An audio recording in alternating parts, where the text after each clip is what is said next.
আসসালামু আলাইকুম রহমতুল্লাহি ওয়া বারাকাতুহু। নাজমুল এগ্রো ফার্মের পক্ষ থেকে সকলকে জানাই স্বাগতম। প্রায় 7-8 দিন যাবত কিন্তু খুবই তীব্র গরম শুরু হয়েছে। কোনো প্রকার বৃষ্টি নেই, বাতাস নেই, সহ্য করার বাইরেও কিন্তু গরম।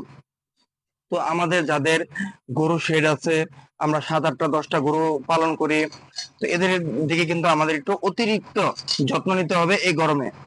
কারণ একজন প্রান্তিক খামারির আহ শুরুর সময় যদি কোনো ধরনের একটা দুর্ঘটনা ঘটে যায় বা অ্যাক্সিডেন্ট হয়ে যায়, তার কিন্তু স্বপ্নটা ভেঙে যায়, তার মনটা কিন্তু ভেঙে যায়, সে কিন্তু হাল ছেড়ে দেয়। তো এই ক্ষেত্রে কোনো ধরনের বিপদ ঘটার আগেই কিন্তু আমাদেরকে সতর্ক হয়ে যেতে হবে। এই তীব্র গরমের মাঝখানে আমরা কি কি অতিরিক্ত যত্ন নিতে পারি? আমরা গরুকে প্রয়োজন অনুযায়ী 2 থেকে 3 বার গোসল করাবো যদি প্রয়োজন হয়। আবার এরকম করা যাবে না যে গোসল করতে করতে গরুকে ঠান্ডা লাগিয়ে দিলাম, এরকম না। গরুর প্রয়োজন অনুযায়ী, চাহিদা অনুযায়ী আমরা গরুকে গোসল করাবো। গরুকে একটু পর পর ঠান্ডা পানি সরবরাহ করব।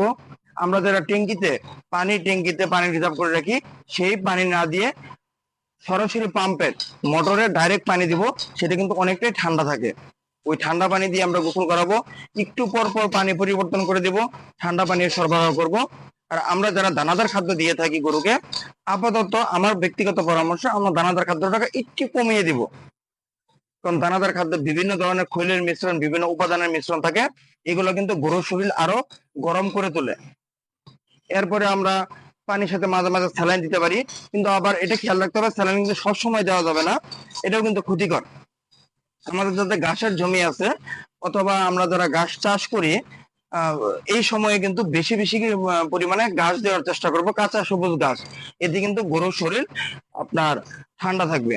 এরপরে আমরা ফ্লোর ধুয়ে দিতে পারি, এতে ফ্লোরের তাপটা বজায় থাকবে, ঠান্ডা থাকবে।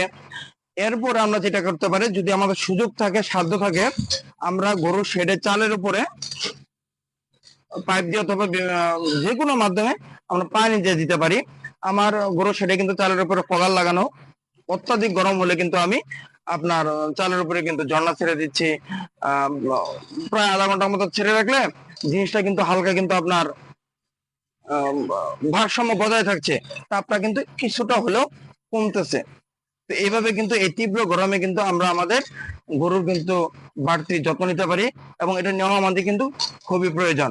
যেখানে আমরা মানুষ আপনার সহ্য করতে পারতেছি না, গরমে কোনো প্রকার নিস্তার পাচ্ছি না, সেখানে কিন্তু এই ভুয়া প্রাণী দিকে আমাদের কিন্তু একটু অতিরিক্ত যত্ন নেওয়া খুবই প্রয়োজন।